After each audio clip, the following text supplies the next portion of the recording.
Pictures எல்லாருக்குமே வந்து ரொம்ப ரொம்ப தேங்க்ஸ். இந்த படம் வந்து March 29 ரிலீஸ் ஆகுது. அண்ட் ஆக்சுவலி நான் கதை வந்து 2 வாட்டி கேட்டேன். ஃபர்ஸ்ட் டைம் சொல்லும் போது எனக்கு வந்து ஐயோ நம்ம போய் மாட்டினோம்னா என்ன ஆகும் அந்த மாதிரி யோசித்தேன். அதுக்கப்புறமா அவரோட திட்டம் 2 பார்த்தேன். பார்க்கும்போது தான் ஓகே இவரோட ஸ்டோரி டெல்லிங் ஸ்டைல் இந்த மாதிரி இருக்குது. பட் அல்டிமேட்லி எண்டில் வந்து ரொம்பவே ஒரு நல்ல நோட்டில் தான் வந்து எண்ட் ஆகுது அப்படின்னு சொல்லிட்டு ஐ ரெக்வஸ்டட் எனக்கு இன்னும் ஒரு வாட்டி நரேஷன் பண்ணுறீங்களா அப்படின்னு. ரொம்ப ஸ்வீட்டாக ஹி நரேட்டட். அண்ட் அப்போ தான் எனக்கு ஆக்சுவலி என்ன சொல்ல வராருங்கிறதே எனக்கு புரிஞ்சுது. ஓகே ஸோ நம்ம அப்படியே வந்து சார் சொன்ன மாதிரி புக்கை வந்து அதோட கவர் வச்சு ஜட்ஜ் பண்ணாமல் நம்ம வந்து கொஞ்சம் அண்டர்ஸ்டாண்ட் பண்ணிக்க ட்ரை பண்ணோம் அப்படின்னு நினச்சேன். அண்ட் என்னோட போர்ஷன்ஸ் வந்து எனக்கு ரொம்ப பிடிச்சிருக்கு. இன்னும் நான் மற்றவங்க போர்ஷன்ஸ் பார்க்கல. பட் எனக்கு விக்னேஷ் ப்ரோ மேலே ரொம்பவே நம்பிக்கை இருக்குது. கண்டிப்பாக இது ஒரு சோஷியலி ரெஸ்பான்சிபிள் ஃபிலிமாக தான் வந்து இருக்கும். ஸோ ட்ரெய்லரை பார்த்து யாரும் ஐயோ அப்படின்னு நினச்சிட வேண்டாம். கண்டிப்பாக I believe it will be a very responsible film. So கண்டிப்பாக பாருங்கள் அண்ட் உங்களோட சப்போர்ட்டை கொடுங்க. தேங்க்யூ. அவங்க தான் இன்ட்ரடியூஸ் பண்ணி வச்சாங்க டைரக்டர் சார் கிட்ட. So third director sir and producers எல்லாருக்கும் ரொம்ப நன்றி. சார் நம்பி கொடுத்த ஒரு கதாபாத்திரத்தை நான் கண்டிப்பாக நல்லா பண்ணியிருக்கேன் நம்புகிறேன். படத்தை போய் தேட்டரில் பாருங்கள். And thank you so much you all your support. Thank you. Thanks. வந்ததுக்கு சந்தோஷம். ஒரு மயான அமைதி இருக்குது. அது ட்ரெய்லர் பார்த்ததுக்கப்புறம் எனக்கும் இருந்தது. ஏன்னா நான் என் போர்ஷன் மட்டும் தான் நடித்தேன், மற்றது என்னன்னு தெரியாது. ட்ரெய்லர் விக்னேஷ் ப்ரோ காமிச்சோடனே எனக்கு நிறைய பேர் ரிலீஸ் ஆனோடனே நிறைய பேர் இண்டஸ்ட்ரியிலேருந்தே ஃபோன் பண்ணி கொஞ்சமாவது அறிவு இருக்கா இல்லையான்னு கேட்டாங்க. என்ன பிரச்சனை உனக்கு அப்படின்னு கேட்டாங்க. ஒரு கை தட்டுறது பயங்கரமான பிரச்சனை கேள்வி கேட்பான்னு நினைக்கிறேன். பட் ஓகே, ஒரு டைரக்டரோட ஸ்டோரி டெல்லிங் வந்து ஒரு விதமாக இருக்கும். எனக்கு என் கதை சொல்லும்போது அதில் வந்து பயங்கர இன்ட்ரெஸ்டிங்கான ஒரு விஷயம் இருந்தது. எனக்கு அது ரொம்ப பர்சனலாக கனெக்டும் ஆச்சு. அதனால தான் நான் அந்த ஸ்கிரிப்டை ஓகே பண்ணேன். அதை நான் நிறைய ரிவீல் பண்ண முடியாது. கண்டிப்பாக படம் பார்த்தோன்னே உங்களுக்கு அது புரியும். மற்ற கதைங்க நான் கேட்கல. பட் ஆனால் விக்னேஷ் ப்ரோ வந்து யுவர் ஷேம்ஃபுல்லின்னு ஒரு ஷார்ட் ஃபிலிம் பண்ணார். அதை நீங்கள் பார்த்துருந்தீங்கன்னா அவரோட ஸ்டைல் என்னன்னு புரியும். அது ஆரம்பிக்கும் போது எல்லாருமே இதை விட ரொம்ப பேடாக திட்ட தான் பார்த்துருப்பாங்க. பட் அது முடியும் போது எல்லாருமே ஒரு சின்னதாக ஒரு செல்ஃப் ரியலைசேஷன், சின்னதாக ஒரு குற்றம் உணர்ச்சி, அது வந்து அந்த மாதிரி ஒரு சின்ன விஷயத்தை கிரியேட் பண்ணியிருக்கோம் அந்த ஷார்ட் ஃபிலிம். அது பெரிய ஹிட்டும் ஆச்சு 1 and 2. ஸோ அதே மாதிரி தான் இந்த படம் அவரோட எப்படி சொல்கிறது, போகிற பாதை தவறாக நம்ம போய் சேர்ற இடம் கோயிலாக இருக்குன்ற மாதிரி இவர் ப்ரெசென்ட் பண்ணுற விதம் வந்து மேபி கொஞ்சம் டிஸ்டர்பிங்கான ஒரு ஃபீல் இருக்கலாம். பட் ஆனால் அது முழுமையான எப்பவுமே every coin has 2 sides, coin has 2 sides. இது மாதிரி இந்த சைடு இருக்க ஒரு என்ன சொல்கிறான்றது மட்டும் நம்ம பார்த்து புரிஞ்சிக்காமல் அந்த சைடு என்ன நடக்குது, அந்த கான்வர்சேஷன் ஃபுல்லாக என்ன, அந்த கதை எதை சொல்ல வரப்போகுதுன்னு சொல்லிட்டு நம்ம பார்த்து புரிஞ்சுக்கிட்டோன்னா கண்டிப்பாக எனக்கு அவர் மேலே ஒரு சின்ன ஒரு நம்பிக்கை, பெரிய நம்பிக்கையாக இருக்குது. தப்பான படமாக 100% இருக்காது. கண்டிப்பாக பாருங்கள், சப்போர்ட் பண்ணுங்கள். மற்ற போர்ஷன்ஸ் நடிச்சு எல்லாமே சூப்பராக நடிச்சிருந்தாங்க. அதெல்லாம் ஆதித்யா தான், நீ என்ன சொன்னதையா நான் சொல்ல 96க்கு அப்புறம் ஆதித்யா வந்து எந்த கதையுமே ஓகே பண்ணல. எனக்கு தெரிஞ்ச நிறைய பேர் அவனுக்கு நிறைய கதை சொல்லி என்னப்பா சார் ஒரு சூஸே பண்ண மாட்டாங்க. ஸோ ஆதித்யா ஒரு ஸ்கிரிப்டை சூஸ் பண்ணும்போது அது கண்டிப்பாக தப்பாக இருக்காதுன்னு நான் நம்புகிறேன். அதுக்கப்புறம் எல்லாருமே அம்மு, அப்புறம் சோஃபியா, அப்புறம் வராத சாண்டி, ஜனனி, எல்லாருமே சூப்பராக நடிச்சிருக்காங்க. ட்ரெய்லர் பார்த்தா நான் சொன்னேன், நான் இன்னும் எந்த பொசிஷன் சொன்னால இவன் தான் ஆக்சுவலாக படம் பார்த்துட்டா நான் அமைதியாக போய் உட்காந்துட்டான் இவன். ஸோ கண்டிப்பாக எல்லாருக்குமே ஒரு சின்ன டேக்அவே இருக்கும் இந்த படத்துலேருந்து. ஒரு அதுக்காக பயங்கரமான மெசேஜ் சொல்லியிருக்கோம், ஒரு கருத்து சொல்லியிருக்கோம் அப்படி இல்லை. என்னோட சப்ஜெக்ட் வந்து கண்டிப்பாக அதை பார்க்கும்போது சின்னதாக ஒரு என்ன ஆமாலே இப்படியும் இருக்குல்ல, இந்த மாதிரி இதுக்கப்புறம் நம்ம வந்து இந்த மாதிரி கொஞ்சம் ரொம்ப நடந்துக்கூடாது, அந்த மாதிரி ஃபீலை கண்டிப்பாக கொடுக்கும். ஒர்க் பண்ண கேமராமேன், எடிட்டர், மியூசிக், ப்ரொடியூசர்ஸ் எல்லாருக்குமே நன்றி. தினேஷ் எல்லாருக்கும், Bala sir thank you so much. கண்டிப்பாக படத்தை பாருங்கள், சப்போர்ட் பண்ணுங்கள்.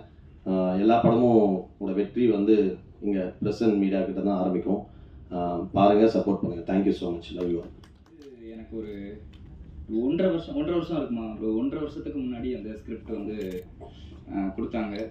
படித்தப்போவே வந்து ரொம்ப இம்ப்ரெஸ்ஸான ஒரு ஸ்கிரிப்ட். சரி எப்போடா இது வந்து ஷூட் பண்ணுவாங்க அப்படி இப்படின்னு சொல்லி ரொம்ப எதிர்பார்த்து எல்லாரும் ரொம்ப கஷ்டப்பட்டு ஷூட் பண்ணது இன்றைக்கி வந்து ப்ரெஸ் மீட்டில் நிற்கும்போது ரொம்ப சந்தோஷமாக இருக்குது.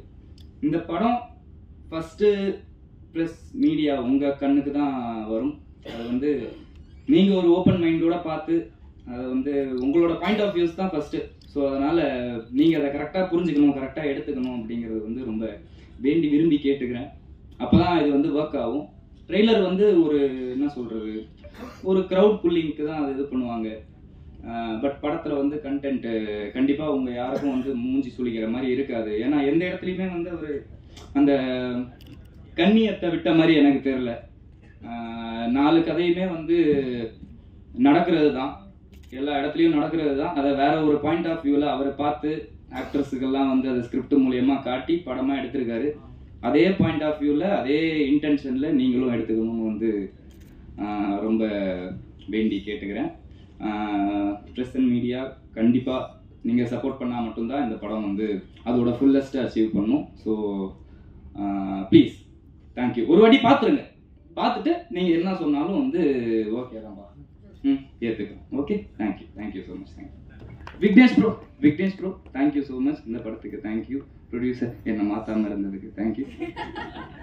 கலை அண்ணா சொல்லியிருந்தேன், உங்களை எனக்கு ரொம்ப பிடிக்கும், பார்த்து மகிழ்ச்சி மீட் பண்ணதில். சோஃபியா மேம் நல்லா நடிச்சிருப்பீங்கன்னு நம்புகிறேன். கண்டிப்பாக அவங்க அம்மு வந்து பார்த்துருக்கேன், நம்ம சூப்பராக நடிப்பாங்க. அப்படி ப்ரோ சுபாஷ் ப்ரோ திட்டம் 2லயே வந்து ஒரு பெர்ஃபார்மன்ஸ் நீங்கள் பார்த்துருப்பீங்க, இதில் வந்து பார்த்து வியக்க போகிறீங்கன்னு நினைக்கிறேன், நம்புகிறேன். தேங்க்யூ ஸோ மச் எல்லாருக்கும். ஐயா எல்லாருக்கும் தேங்க்யூ. ஹாட்ஸ்பாட் ரொம்ப பர்சனலி க்ளோஸ் ஆன ஃபிலிம். ஏன்னா என்னோட ஃப்ரெண்ட்ஸ் தான் ப்ரொடியூஸ் பண்ணியிருக்காங்க, சுரேஷ் அண்ணா அண்ட் பாலா. என் மேலே ஒரு முழு ட்ரஸ்ட்னால மட்டுமே இதை அவங்க ப்ரொடியூஸ் பண்ணாங்க. ஸோ அதுக்கு ரொம்ப நன்றி. அண்ட் ஒர்க் பண்ணியிருக்கிற ஆக்டர்ஸ் நிறைய பேர், கலையரசன், சாண்டி மாஸ்டர், ஆதித்யா பாஸ்கர், சுபாஷ், கௌரி கிஷன், நமோ அபிராமி, ஜனனி, சோஃபியா, இன்னும் நிறைய பேர் நடிச்சிருக்காங்க. எல்லாருமே கதையை நம்பி என்ன நம்பி இந்த படத்துல வந்தாங்க. பயங்கர ஃப்ரெண்ட்லியாக ரொம்ப கம்ஃபர்டபுளாக இருந்தது அவங்களோட ஒர்க் பண்ணுறதுக்கு. ஸோ அவங்க எல்லாருக்கும் ரொம்ப நன்றி. And technicians, music director, editor Muthaiyan, வான், சதீஷ் ரகுநாதன், கேமராமேன் கோகுல் கண்ணா, எல்லாருமே ரொம்ப சிறப்பாக ஒர்க் பண்ணியிருக்காங்க. அண்ட் ஹாட்ஸ்பாட் நீங்கள் ட்ரெய்லர் பார்த்துருப்பீங்க. எப்படி சொல்கிறதுனா, இதுக்கு முன்னாடி என்னோட அந்த ஷார்ட் ஃபிலிம்ஸ் யாஸ் ஷேம்ஃபுல்லி 1, 2 அது என்ன இம்பேக்டை கிரியேட் பண்ணுச்சோ கிட்டத்தட்ட அதே மாதிரி ஒரு இம்பேக்டை தான் இந்த படம் கிரியேட் பண்ணுன்னு நம்புகிறேன்.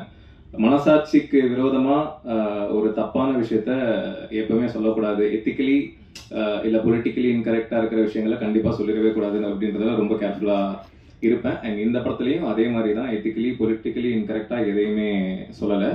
அண்ட் படம் ட்ரெய்லர் உங்களுக்கு அதான் பாலா சொன்ன மாதிரி don't judge a book by its cover அப்படின்ற மாதிரி தான். ஸோ நீங்கள் படத்தை பார்த்தீங்க அப்படின்னா கண்டிப்பாக உங்களுக்கு இதுக்கான ஆன்சர் இருக்கும் அப்படின்னு நினைக்கிறேன். ஸோ அதான் ரொம்ப சோஷியலி ரெஸ்பான்சிபிளாக தான் பண்ணியிருக்கோம். And so thank you. Direction team எல்லாருக்கும் ரொம்ப நன்றி. ஏன்னா இந்த படம் வந்து ஆரம்பிச்சு கிட்டத்தட்ட 2 வருஷம் கிட்ட ஆயிடுச்சு. பட் எப்போ ஒர்க் அப்படின்னாலுமே முதல்ல வந்து என்னை தாண்டி அவங்க தான் நிறைய ஒர்க் பண்ணியிருக்காங்க. ஸோ டைரக்ஷன் டீம் எல்லாருக்குமே ரொம்ப நிறைய பேர் இருக்காங்கன்றதுனால பேர் சொல்ல மிஸ் பண்ணிடக்கூடாது, ஒருத்தர் மிஸ் பண்ணால் தப்பாயிருன்றதுனால. அண்ட் வேலு பிஆர்ஓ ரொம்ப நல்லா ஒர்க் பண்ணிட்டு இருக்காரு இந்த ஈவெண்ட் ஆர்கனைஸ் பண்ணுறதுலேருந்து நிறைய விஷயங்கள். ஸோ அவருக்கும் ரொம்ப நன்றி, தேங்க்யூ. என்ன உனக்கு ஓகே. அண்ட் தினேஷ் கண்ணன் திட்டம் 2 என்னோட ப்ரொடியூசர். இந்த படம் பாலா அண்ட் சுரேஷ் 2 பேருமே புது ப்ரொடியூசர்ஸ் அப்படின்றதுனால அதை கொண்டு சேர்க்கறதுல சில சிரமங்கள் இருந்தது. ஸோ அப்படி இருக்கிற பட்சத்தில் தினேஷ் உள்ள வந்து அதை ரொம்ப எங்களுக்கு எப்படி சொல்றது ரொம்ப சப்போர்ட்டிவாக இருந்து கரெக்டாக அதை ரீச் பண்ண ஹெல்ப் பண்ணிட்டு இருக்காரு. So thank you again. கண்டிப்பாக ப்ரெஷ் ஷோ போடுவோம். ஸோ அப்போ நீங்கள் பாருங்கள், பார்த்து உங்களோட கருத்தை சொல்லுங்கள். Thank you so much. தேங்க்யூ. வாக்கியம் மட்டும்தான் இருக்கு, குரங்குகள் தான் கூட பிறந்த அப்படின்ற அந்த வாக்கியம் மட்டும்தான் இருக்கு. ஸோ அதனால நாமளும் வச்சுக்கலாம் அப்படின்றத நான் சொல்லவே இல்லை. அதான் நீங்க படம் பார்த்தீங்கன்னா புரியும். அதுல இருக்கிற ஒரு கேரக்டருக்கு வர ஒரு கேள்வி தான் அது என்ன கான்டெக்ட்ல எதனால அப்படின்றது இப்போ நான் ரிவீல் பண்ணா கதையை ரிவீல் பண்ற மாதிரி ஆயிடும். பட் அங்கே முன்னாடி சொன்ன மாதிரி கண்டிப்பா சோஷியலி இர்ரெஸ்பான்சிபிளா தப்பா இருக்கிறது, அதுக்கு நான் 100% கேரண்டி. இன்னொன்று, கலையரசன் வந்து அந்த குழந்தை வந்து ட்ரெஸ் பண்ணிட்டு வந்து நிற்கும். ஸோ நிற்கும் போதும் டேடி நான் செக்ஸியாக இருக்கேன் நான் பாரு அப்படின்னு சொல்லுவோம். ஒரு குழந்தை அந்த அவங்களுடைய வாயிலிருந்து அந்த வார்த்தை வர்றது எவ்வளோ பெரிய வார்த்தை அப்படின்றது உங்களுக்கு தெரியும். ஆமாம், இதை நான் இந்த இடத்துல ரிசர்ச் பண்ண விரும்புகிறேன். இந்த குழந்தைய வச்சு அந்த குழந்தைக்கு வந்து நாங்கள் ஷூட் பண்ணும்போது 8 வயசோ 9 வயசோ அப்படின்னு நினைக்கிறேன். ரஷ்லாம் எங்ககிட்ட இருக்கு, ஃபுல் ப்ரூஃபும் இருக்கு. குழந்தைய வச்சு ஷூட் பண்ணது எதுவுமே நாங்கள் தப்பா ஷூட் பண்ணல. ஒரிஜினல் ரஷ்ல அந்த பொண்ணு வந்து அப்பா நான் அழகா இருக்கேன் அப்படிதான் கேட்டிருப்பா. அதே மாதிரி ஆனால் மேட்டர் பண்றதா என்னன்னா அப்படின்னு கேட்டதுல ஒரிஜினல் ரஷ்ல ஆனால் தமிழ் சினிமானா என்னன்னா அப்படிதான் கேட்டிருப்பா. அந்த குழந்தைக்கு டப் பண்ணது எல்லாமே இந்த படத்துல பிரகிருத்தின்னு ஒரு அசிஸ்டன்ட் டைரக்டர் ஒர்க் பண்ணாங்க. அவங்க தான் அந்த குழந்தைக்கு டப் பண்ணியிருக்காங்க. அவங்களுக்கு பிரகிருதிக்கு 24-25 வயசு இருக்கும்னு நினைக்கிறேன் அவங்க டப் பண்ணும்போது. ஸோ அந்த குழந்தை வாய்ஸ் குழந்தை மாதிரி அவங்க தான் டப் பண்ணியிருக்காங்க. ஸோ அதுக்கு விஷுவல் ப்ரூஃப் எல்லாமே எங்ககிட்ட இருக்கு, ரஷ்டும் இருக்கு. ஸோ நீங்க காட்டணும் அப்படின்னா ப்ரெஸ்ஸுக்கு காட்டுறதுக்கும் ரெடியாக. உங்க சைட்ல இருந்து பார்க்கும்பொழுது இங்க வந்து ஒருவேளை செக்ஸ் எஜுகேஷன் சரியா இல்ல இவங்களுக்கு, இல்ல அந்த குழந்தை கேட்கற எல்லாமே வந்துருச்சு, ஸோ எல்லாமே பார்க்க ஆரம்பிச்சாச்சு. ஸோ ஒருவேளை இதனால இந்த படத்தை காட்ட வந்திருக்கீங்களா? எப்படி இருக்கு புரியுது. பொதுமக்களுக்கு பொதுவாகவே ஒரு செக்ஸ் எஜுகேஷன் கிடையாது. ஸோ பாலியல் பலாத்காரம் நிறைய வந்துருச்சு, அதுக்கு சட்டம் கிட்டம் எக்கச்சக்கம் வந்துச்சு. ஸோ அதுக்காக இந்த படம் எடுக்கப்பட்டது. அந்த குழந்தை கதை கேக்குறீங்களா? இல்ல குழந்தை கதை அது ஒரு பார்ட் ஆஃப் த கதை அப்படின்னு சொல்லலாம். ஆனா நம்ம சொசைட்டில நிறைய நடந்துட்டு இருக்கிற ஒரு விஷயம், அதை பெருசா இது வரைக்கும் யாருமே டிஸ்கஸ் பண்ணல. ஆனா கண்டிப்பா நீங்க படம் பாத்தீங்கன்னா புரியும். ஆமா இல்ல இதை பத்தி நீங்க யோசிச்சிருக்கலாம், உங்களுக்கு கோவம் இருந்திருக்கலாம், இல்லைன்னா உங்களுக்கு தெரியாமலே நீங்க அதை பார்த்துட்டு இருக்கலாம், என்கரேஜ் பண்ணிட்டு இருக்கலாம். அந்த மாதிரி விஷயத்தை தான் அந்த கதை டிஸ்கஸ் பண்ணிருக்கு. அந்த கதை ரொம்ப ரொம்ப முக்கியமான கதை. கலையரசன் நடிச்சிருக்கிற அந்த குழந்தைய பத்தின கதை வந்து ரொம்ப ரொம்ப முக்கியமான. சென்சார்ல படத்தை பார்த்துட்டு பயங்கரமா அந்த கதையை அப்ரிஷியேட் பண்ணாங்க. ஒரு 5 பேர் பார்த்தாங்க.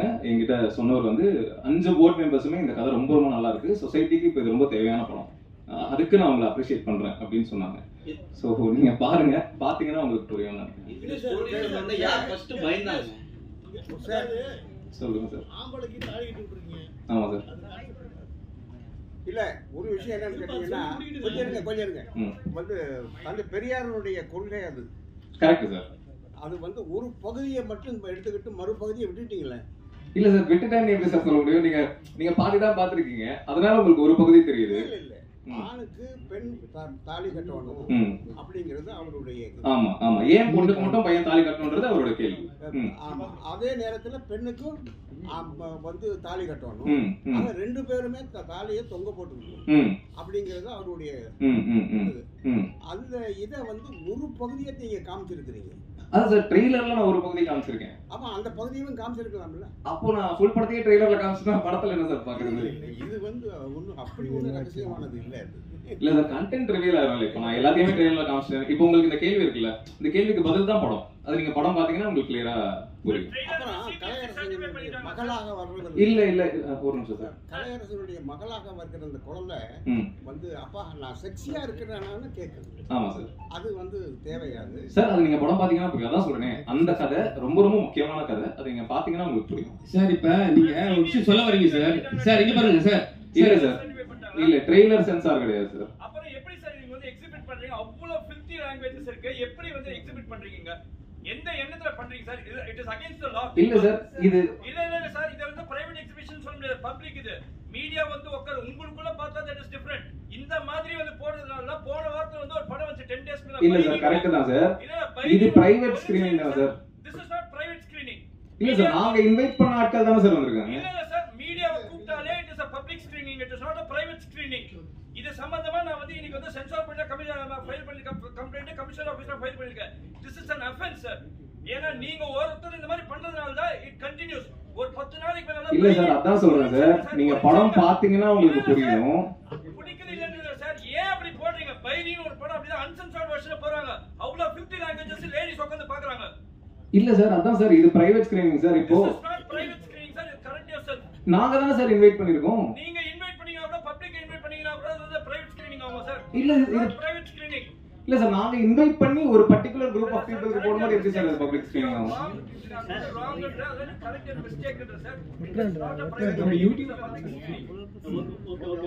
யூடியூப்ல நீங்க ஒரு விஷயம் பண்ணிருக்கீங்க சார். பொண்ணு வந்து மாப்பிள்ளைக்கு வந்து தாலி கட்டுறாங்க சார், சரிங்களா? இது தமிழோட கலாச்சாரத்துக்கு எதிரானது, சரிங்களா? அது வந்து நீங்க எப்படி சார் வந்து ரிவீல் பண்ணலாம் சார்? அதான் சார், இப்போ ஒரு கட்டம் வரைக்கும் வந்து கல்யாணம் ஹஸ்பண்ட் செத்துட்டா அந்த பொண்ணு வந்து ஒயிட் ட்ரெஸ் தான் போடணும் அப்படின்றது நம்ம கலாச்சாரமா இருந்தது. ஒரு பாயிண்ட்க்கு அப்புறம் அது மாறுச்சுல. இப்போ புருஷன் செத்துட்டா பொண்டாட்டி வந்து உடன்கட்டை ஏறணும் அப்படின்றது கலாச்சாரமா இருந்தது. ஒரு பாயிண்ட்ல அது மாறுச்சுல. அப்போ ஏன் பொண்ணுங்க மட்டும் தான் தாலி கட்டிக்கணும் அப்படின்றது ஏன்? அப்ப வந்து தமிழோட கலாச்சாரத்தை மாத்த போறீங்களா? ஏன்னா இப்பவே வந்து இருங்க, இப்பவே வந்து 33% கொடுத்ததுனாலே வந்து அவங்க என்ன சொல்றாங்க, இன்னும் 1% வேணும்னு கேக்குறாங்க. இப்ப தாலின்னு ஒரு விஷயம் வருது, அதனாலதான் வந்து பெண்கள் வந்து குடும்ப பெண்கள் சொல்றேன், குடும்ப பெண்கள் அவங்க வந்து ஈக்குவாலிட்டி இருங்க சார். ஓகே, நீங்க சொல்ற ஈக்குவாலிட்டி எல்லாமே கரெக்ட் சார். குடும்ப பெண்கள் வந்து அவங்களோட ஒரு பிராண்ட் என்னன்னா ஃபேமிலி கேர். ஃபேமிலி உமன் அப்படிதான் சொல்லுவாங்க. இப்போ நீங்க வந்து தாலியே நீங்க வந்து ஒரு தமிழோட கலாச்சாரத்தை மாத்துறீங்கன்னு சொல்லிட்டு ஒரு விஷயத்தை சொல்றீங்க. அது நீங்க யூடியூப்ல போறீங்க, ஆனா அதுவும் சோசியல் மீடியா தானே சார். அது எப்படி சார் நீங்க மக்கள் எப்படி சேர்க்க போறீங்க? அதுதான் சார், அது நீங்க படம் பாத்தீங்கன்னா புரியும். இப்போ தாலி கட்ட இல்ல சார், நீங்க படம் பாத்தீங்க அப்ப நீங்க அந்த சீன் வைக்காம எடுத்துக்கலாம் சார். இல்ல சார், அது வைக்க கூடாது நீங்க எப்படி சார் சொல்ல முடியும்? ஏன் சொல்ல வரேன்னா இப்ப வந்து ஏ சரி கொடுத்துருக்காங்க. இல்ல சார், இப்ப காலகாலமா ஒரு சார் ஏ கொடுத்துருக்காங்க சரிங்களா. ஏ எது கொடுக்குறாங்கன்னா 18 இயர்ஸ் மேல வந்து பார்க்க கூடாது. நீங்க வந்து யூடியூப்லயே வந்து அதை வந்து நீங்க போட்டீங்க. யூடியூப்ல வந்து 10 வயசு பசங்க பாக்குறாங்க, 3 வயசு பசங்க பாக்குறாங்க. சோ வந்து அப்ப கெட்டு போயிட்டு சார். இல்ல சார், யூடியூப்ல அப்படி பாத்தீங்கன்னா இன்னும் பேடான கண்டென்ட்லாம் இருக்கே சார். அப்ப எப்போ ஒரு குழந்தை கைக்கு போன் போதோ, ஒரு 18 வயசுக்கு கீழே இருக்கிற ஒரு பர்சன் கிட்ட போன் போதோ, அப்பவே அவங்க தேவர் ப்ரோன் டு எவ்ரிதிங். இல்ல அவங்க போன் எடுத்தாலே பான் ஃபிலிம் கூட பார்க்க முடியும் சார். அப்போ நீங்க இதை மட்டும் அவங்க பாத்துக்கிட்டு போவாங்கன்னு எப்படி சார் சொல்ல முடியும்? அப்போ ஓப்பனாவே வந்து மேட்ரு பண்ணலாமா, மேட்ரு பண்றியா சரிங்களா. அப்புறம் வந்து எடுத்த உடனே வல்கர் வார்த்தை சரிங்களா, அவ்வளவு அசிங்கமான வார்த்தை. அதுல சென்சார் வந்து நீங்க கண்டிப்பா வாங்கிட்டீங்க சரிங்களா. அதனால உங்களுக்கு ஓகே தான். ஆனா வந்து இப்ப வந்து நிறைய படங்கள் வந்து ஃபேமிலி ஆடியன்ஸா வந்தா தான் ஹிட் ஆகுது சரிங்களா. இப்ப வாங்கிட்ட பையனுக்கு 18 இயர்ஸ் ஸ்கூல்ல மேல தான் வர முடியும். எப்படி சார் உங்க ஃபேமிலி ஆடியன்ஸ் வந்து வருவாங்க சார்? அதான் இதுல கிளியரா போட்டிருக்கேன். Adults only film for family audience and youth தான் போட்டிருக்கோம். அதை என்ன மீன் பண்றோம் அப்படின்னா, குழந்தைங்க இந்த படத்தை பார்க்க கூடாது, இது குழந்தைங்களுக்கான படம் கிடையாது. ஆனா குழந்தைங்களை பெத்த அப்பா அம்மாக்கள் இருக்காங்கல்ல, அவங்க எல்லாரும் கண்டிப்பா பார்க்கணும். அதான் இதை மீன் பண்ணி. அவங்களும் ஃபேமிலி தானே சார். ஒரு கல்யாணம் ஒரு புருஷன் முன்னாடி ஃபேமிலி தானே. குழந்தையோட வந்தாதான் ஃபேமிலி அர்த்தம் கிடையாதுல்ல. ஒரு 45 வயசுல இருக்கிற ஒரு ஹஸ்பண்ட் ஒய்ஃப் ஃபேமிலி தானே. அதை மீன் பண்ணி தான் ஃபேமிலி ஆடியன்ஸ் சொல்றோம். குழந்தைங்க பார்க்க கூடாதுன்றதுனால தான் ஏ சர்டிஃபிகேட். தேங்க்யூ. இல்ல சார், உங்க கேள்விகள் புரியுது சார். ஆனா அதுக்கு பதில் படம் தான் சார். நான் பதில் சொல்றதை விட படம், நீங்க படம் பாத்தீங்கன்னா உங்களுக்கு அது புரியும். சோ என்ன சொல்றதுன்னு தெரியல. தேங்க்யூ. நீங்க சொன்னீங்க என் போர்ஷன் தான் பார்த்தேன்ட்டு. ஏன்னா இப்ப வந்து ஒரு நல்ல வளர்ந்து வர ஆக்டர் நீங்க. இப்ப வந்து இது மாதிரி ஒரு கண்டிப்பாங்க சொன்ன உடனே சில பேர் வந்து ஹீரோயினே சொன்னாங்க, ஃபர்ஸ்ட் நான் வந்து கதை கேட்டேன், எனக்கு பிடிக்கல, அதுக்கப்புறம் ரெண்டாவது சொல்லியே ஓகே பண்ணுன்னு சொன்னாங்க. இப்போ நீங்க வந்து உங்க ஒரு சப்ஜெக்ட் மட்டும் தான் பார்த்துருக்கீங்க. இப்போ வந்து கலையரசன் ஒரு பேர் இருக்கு சரிங்களா. இது மாதிரி சப்ஜெக்ட்ல வந்து கலையரசன் உள்ள வரும்போது அடுத்தடுத்த கட்டத்துல வந்து உங்களை வந்து இது மாதிரி ஸ்டோரியிலேயே வந்து கூப்பிடாங்களே தவிர அடுத்த கட்டத்துக்கு நீங்க மேல ஏற முடியுமா? இல்ல அப்படி பார்த்தா இல்ல கரெக்ட் தான் நீங்க சொல்றது. ஆனா என்னன்னா, இப்போ நம்ம ஒரு படம் கதை கேட்குறோம், வந்து ஃபுல் கதையை கேட்டோம், நம்ம நடிச்சு முடித்தோம், நம்ம கேட்ட கதை தான் வருதுன்றது ஃபஸ்ட்டு நமக்கு தெரியாது. நீங்கள் வந்து ஒரு பயங்கரமான ரொம்ப ஜெனுவனான ஒரு கதையை கேட்டு ஒரு ஷார்ட்டில் ஒருத்தரை தப்பாக காமிச்சு கூட அவங்க போகலாம். அது எனக்கு உடன்பாடு இல்லாமல் இருக்கலாம். அதுக்காக நீ படத்தை நான் நிறுத்திட முடியுமா? பல கோடிகள் இன்வால்வ் விஷயம். நான் இந்த கதையை என்கிட்ட சொல்லும்போது என் கதை கரெக்டாக இருந்தது. எந்தில் வந்து எனக்கு ஆக்சுவலாக கனெக்டும் ஆச்சு. அந்த கதை எனக்கு கரெக்டாக இருக்கும்னு தோணுச்சு. அது நானும் அந்த மாதிரி சில விஷயங்கள் பார்க்கும்போது எனக்கும் அந்த யோசனை வந்திருக்கு, என்ன இந்த மாதிரி ஆமாம் இதில் கரெக்ட் இல்லை, இவர் சொல்கிறது கரெக்டாக யோசிச்சிருக்காங்க. அதெல்லாம் அதுக்கு முன்னாடி எனக்கு ரிவ்யூவர்ஸ் வச்சு ஒரு கதை சொல்லியிருந்தார், அதுவும் பயங்கர சென்சிபிளாக இருந்தது. அதுதான் நான் உட்காந்து இப்போ நம்ம இருக்கிற ஸ்டேஜுக்கு வந்து படத்தை எனக்கு போட்டு காட்டு, ஒரு ஷார்ட் எனக்கு காட்டு, ஒரு ஷார்ட் சொல்லி ஒரு படத்தை ரிலீஸ் பண்ண முடியாத நிலமையில நம்ம கிடையாது. நான் அந்த மாதிரி ஒரு பெரிய ஒரு உயரத்துக்கு போயிட்டு எல்லாமே என்னை நம்பி இருக்கிற மாதிரி தான்.